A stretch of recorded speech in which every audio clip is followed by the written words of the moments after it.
The Golden Age of Las Vegas. The Sands Hotel Copa Room, 1964. This wasn't just any nightclub. This was the beating heart of Las Vegas entertainment, where legends were made and broken every single night. The room could hold 750 people when packed capacity, and tonight, like every night when the Rat Pack was in town, every seat was taken. People had flown in from New York, Los Angeles, Chicago, just to witness what everyone knew was pure magic. The stage glittered under carefully arranged spotlights that could make anyone look like a star, but tonight's performer didn't need any help.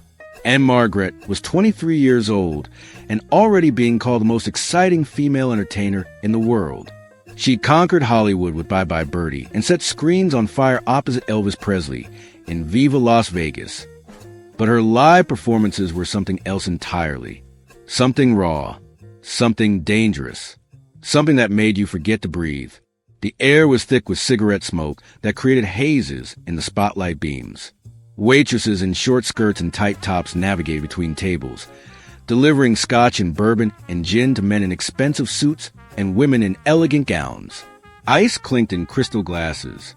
Laughter bubbled up from tables where deals were being made. Affairs were being started, and fortunes were changing hands over handshakes and knowing looks. Frank Sinatra sat at his usual corner table, a glass of Jack Daniels in front of him, watching the crowd with those famous blue eyes that could look right through you.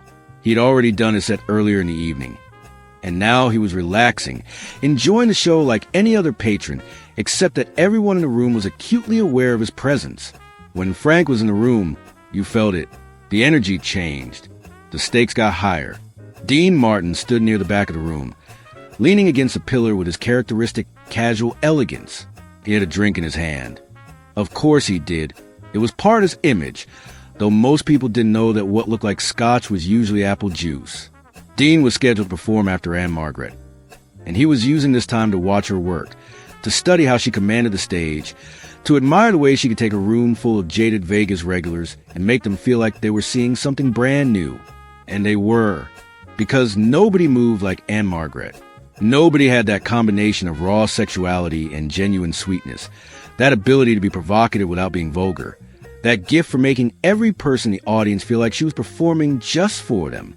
She was in the middle of fever now, her body moving in ways that made strong men weak, her voice sliding to melody with a sultry confidence that belied her young age. She wore a short yellow dress that showed off her legendary legs that had been insured by her studio for $1 million. Her auburn hair caught the lights as she moved, creating a halo effect that made her look almost otherworldly. The band was tight, professional, following her every movement with the kind of precision that came from years of experience.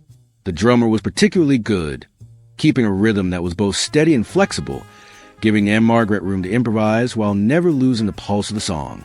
But Dean Martin wasn't watching the band. He was watching the front tables, where a group of men had been getting progressively louder and more aggressive as the night wore on. He knew that type. He'd grown up around that type. Men who thought money and connections meant they owned everything and everyone. Men who treated entertainers like servants. Men who confused fear with respect. When power meets arrogance. At the center table, directly in front of the stage, sat a man named Salvatore Sal the Bull Torino. Sal was a captain in the Colombo crime family, a man with a reputation that made other mobsters nervous. He was in his late 40s, with thick black hair slicked back with too much pomade, a neck like a tree trunk, and hands that looked like they could crush concrete. His suit probably cost more than most people made in a year, but no amount of money could buy him class. Sal had come to Vegas with his crew, 5 men who laughed at his jokes, agreed with his opinions, and did whatever he told them to do without question. They'd been drinking since they arrived that afternoon, working their way through bottles of expensive champagne and vintage scotch, getting progressively louder and more obnoxious as the alcohol stripped away whatever thin veneer of civility they'd started with. Throughout the evening, Sal had been making comments about the female performers. Nothing loud enough to truly disrupt the show, but loud enough that his crew heard and laughed, loud enough that the people at nearby tables shifted uncomfortably, loud enough that the cocktail waitresses had started avoiding his table when they could. When Ann-Margret took the stage, Sal's comments had become more specific, more crude, more aggressive. "Now that's what I'm talking about," he'd said, loud enough for half the room to hear. "Look at that body. That's not a singer. That's a centerfold with a microphone." His crew had roared with laughter. One of them, a younger guy with pockmarked skin and dead eyes, had added his own vulgar comment.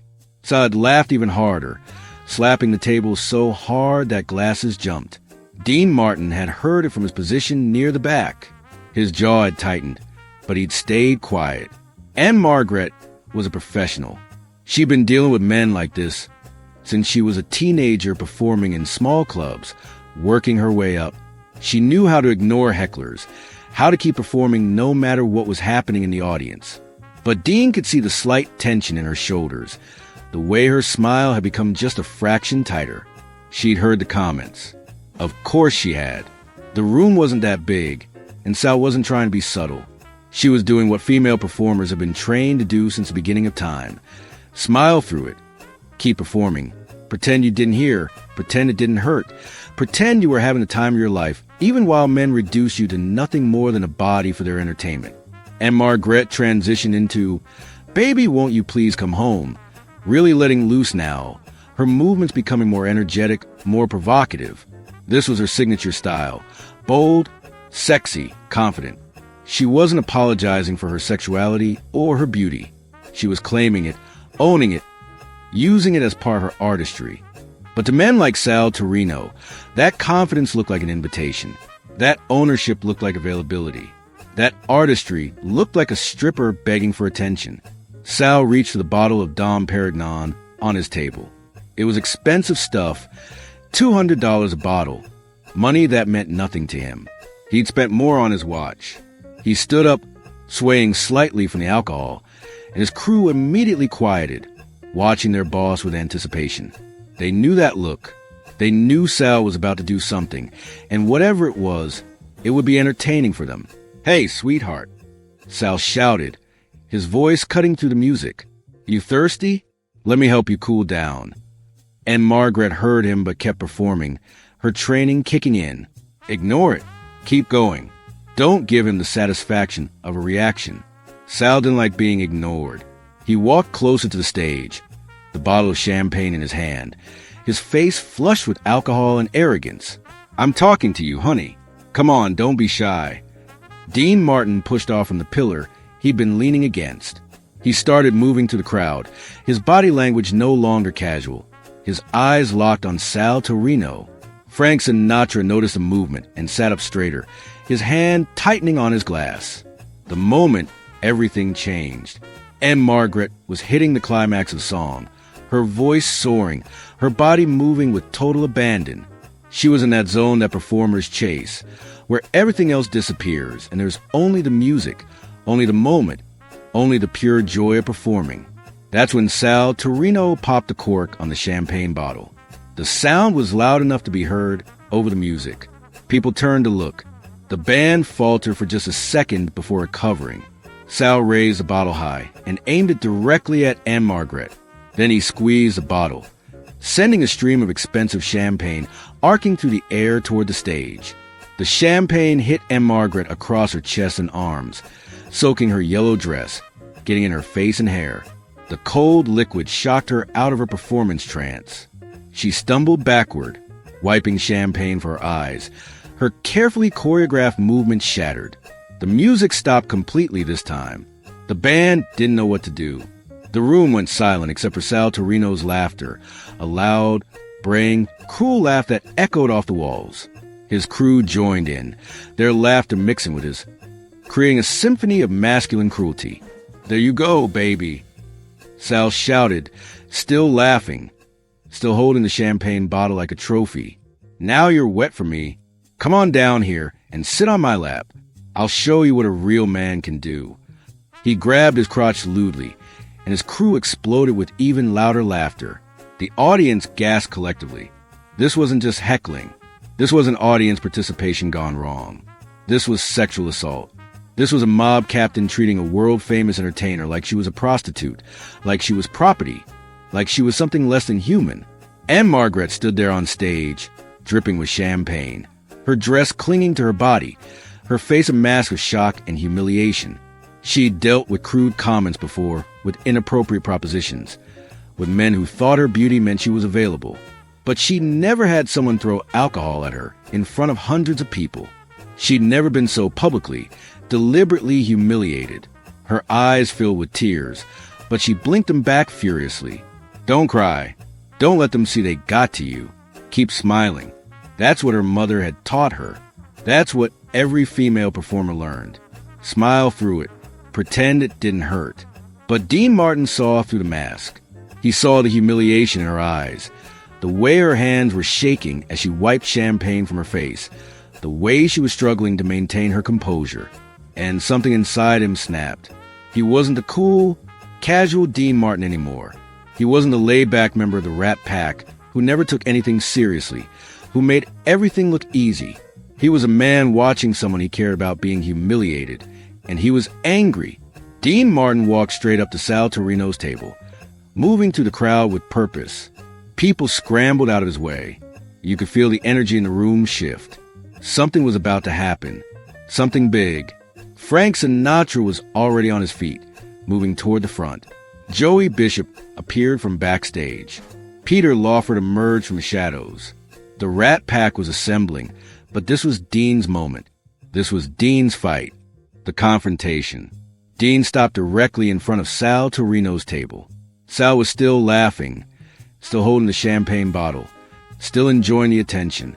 His crew was watching him with admiration, like he'd just done something brilliant. "Excuse me," Dean said, his voice quiet but carrying to every corner of the suddenly silent room.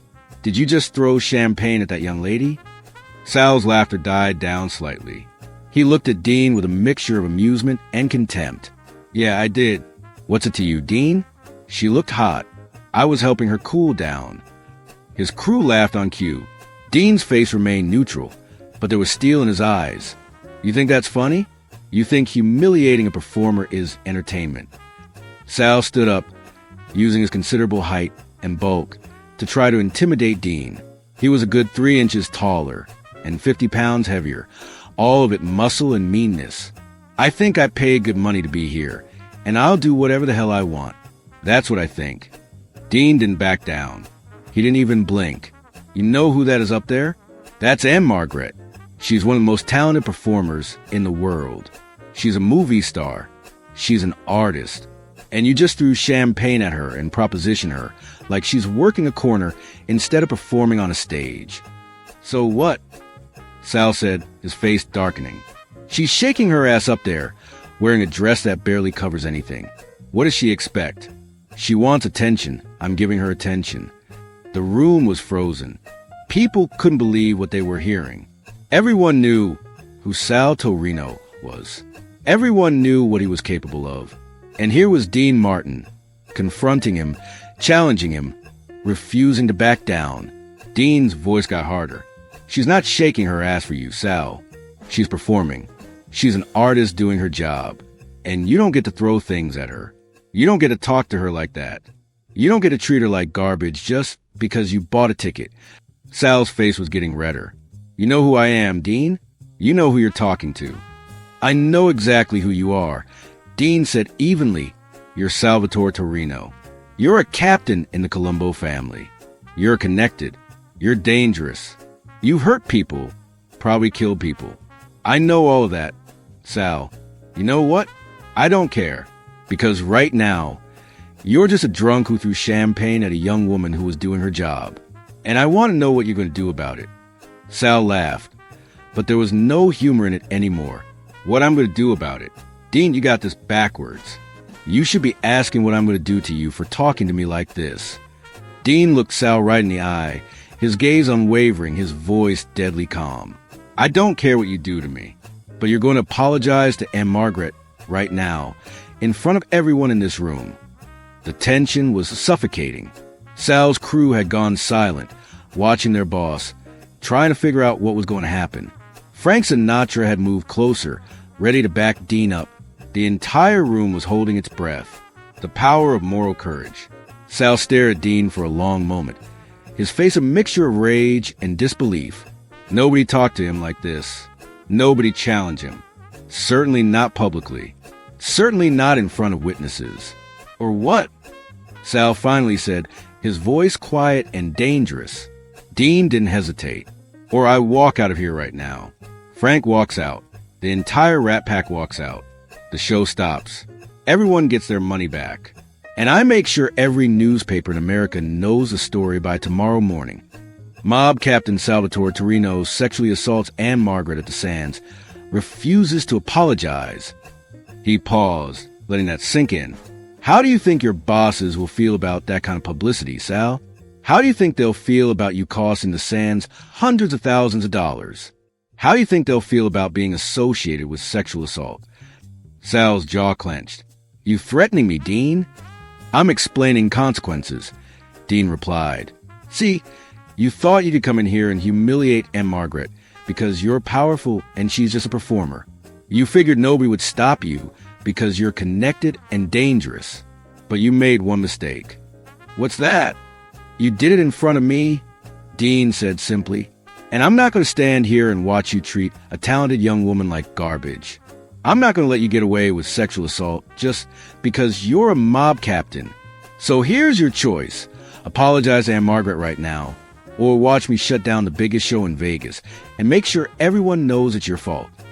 The silence was deafening. Every eye in the room was on Sal Torino, waiting to see what he would do. His crew was watching him. The audience was watching him. The Rat Pack was watching him. Ann-Margret, still standing on stage dripping with champagne, was watching him with tears streaming down her face. Sal looked around the room, calculating. If he refused, Dean would do exactly what he said. The show would stop. The story would get out. His bosses would be furious about the negative publicity, about the money lost, about the attention, all because he couldn't keep his champagne in his bottle and his mouth shut. But if he apologized, he'd look weak. He'd look like Dean Martin had humiliated him, had made him back down. His crew would remember this. Other people in the organization would hear about it. Dean stood there waiting, his face calm but unyielding. He'd put everything on the line, his career, his safety, his relationship with the mob-controlled casinos that employed him. He'd drawn a line in the sand and dared Sal to cross it. Finally, after what felt like an eternity, Sal's shoulders slumped slightly. He was trapped, and he knew it. Dean had outmaneuvered him completely. Fine, Sal said through clenched teeth. Louder, Dean said, so everyone can hear you. And say her name. She's not the girl or the entertainment. She's Ann-Margret, and you're going to say her name when you apologize. Sal's face turned purple with rage, but he raised his voice. I apologize to Ann-Margret. My behavior was inappropriate. Dean turned to Ann-Margret. And do you accept his apology? Ann-Margret looked at Sal, this man who tried to humiliate her, who treated her like an object. Then she looked at Dean, this man who'd risked everything to defend her. Yes, she said, her voice stronger now. I accept. Dean turned back to Sal. Good. Now, sit down and watch the rest of the show quietly. And Sal, if I ever hear that you've treated any female performer in this city with anything less than complete respect, I'll make it my personal mission to make sure every entertainer in Vegas refuses to perform anywhere you're in attendance. Are we clear? Sal glared at Dean for another long moment, then nodded once and sat down. His crew followed suit, subdued now. The fun gone out of their evening. The performance continues. Dean walked up onto the stage and put his arm around Ann-Margret's shoulders. She was shaking, whether from cold or adrenaline or emotion. He couldn't tell. Probably all three. Ladies and gentlemen, Dean said, addressing the audience, his voice warm now, the steel gone from it. What you just witnessed was important. What you saw was a man learning that money and power don't give you the right to mistreat people. What you saw was a young woman handling herself with more grace and dignity than most people could manage under such circumstances. He squeezed Ann-Margret's shoulder gently. This young lady is one of the most talented performers I've ever had the privilege of working with. She's kind, professional, and brilliant at what she does. And she deserves to perform without being sexually harassed. She deserves to be treated with respect. Every woman does. The audience erupted in applause. People were on their feet. clapping not just for the speech, but for everything they witnessed, for Dean's courage, for Ann-Margret's grace, for a moment when someone stood up to power and won. Dean turned to Ann-Margret. "You want to finish your set or you want to take a break?" Ann-Margret wiped her eyes, squared her shoulders, and looked out at the audience. "I want to finish," she said firmly. Dean smiled. "That's my girl." Band from the top. "Baby, won't you please come home?" The music started again. Ann-Margret, still in her champagne-soaked dress, began to sing. But something had changed. Her voice was even more powerful now, even more emotional, because she wasn't just singing anymore. She was reclaiming her space, asserting her dignity, showing everyone in that room that she was an artist, not an object. When she hit the final note, the standing ovation lasted 5 full minutes. People were crying, not just from the beauty of the performance, but from witnessing something important, witnessing courage, witnessing someone standing up for what's right even when it's dangerous. The impact that lasted forever. Backstage after the show, Ann-Margret found Dean in his dressing room. He was taking off his jacket, looking tired but satisfied. When he saw her, he smiled. "Hell of a show tonight, kid." Ann-Margret walked over and hugged him, hard. Dean hugged her back. And for a moment they just stood there, two performers who'd just been through something intense together. "Dean," Ann-Margret finally said, pulling back to look at him, "what you did out there, you could have been killed. Sal Torino is a killer. You know what he's capable of." "I know," Dean said simply. And I had a choice. I could watch him humiliate you and do nothing, or I could stand up and say it's not okay. And I can't live with myself if I choose to do nothing when someone I care about is being treated like that." "You risked everything for me," Ann-Margret said, tears streaming down her face again. "Not just for you," Dean said.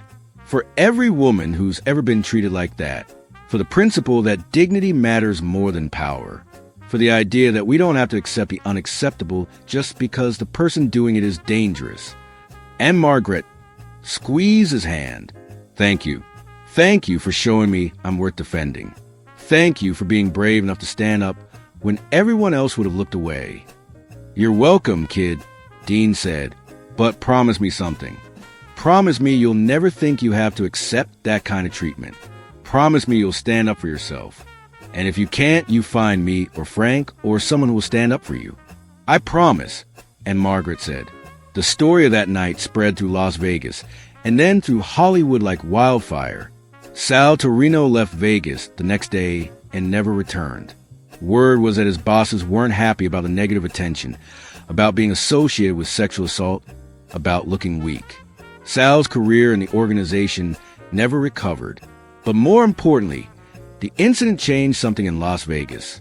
Other mob guys who'd been treating female performers with casual cruelty started thinking twice. Because if Dean Martin was willing to shut down his show and publicly humiliate a mob captain to defend Ann-Margret, what else might he do? Female entertainers heard about it, and it gave them hope. Maybe they didn't have to accept harassment as part of the job anymore. Maybe their dignity mattered. Maybe someone would stand up for them. Ann-Margret never forgot that night. Years later, she'd tell interviewers about it, about standing on stage feeling humiliated and helpless, and then seeing Dean walk up to Sal Torino. "Dean Martin saved me that night," she'd say. "He showed me that I was worth defending, that my dignity mattered. He changed my life." The night of September 18th, 1964, became legendary, not because of the music or the glamour, but because it showed what real courage looks like, because it proved that dignity isn't negotiable, no matter how powerful the person trying to take it away. Sal Torino thought he could humiliate Ann-Margret for entertainment. He thought he could treat a world-class performer like an object because that's what powerful men did to women in 1964. But he made one critical mistake. He did it in front of Dean Martin. And Dean Martin didn't just stop him. Dean destroyed him. Not with violence, but with something more powerful, moral courage. By standing up, by demanding an apology, by putting his career and safety on the line. Dean showed everyone in that room that character matters more than connections. That's the real legacy. Not the songs or the movies or the fame. It's the moment when Dean Martin looked at a mobster and said, "You will respect this woman or you will answer to me." The moment when friendship became protection. The moment when one man's courage changed how we think about dignity and respect. The moment that proved love is stronger than fear, that standing up for what's right is always worth the cost. That's a performance worth remembering. That's a story that matters. That's what it means to be truly courageous. Standing up for someone else when standing up means risking everything.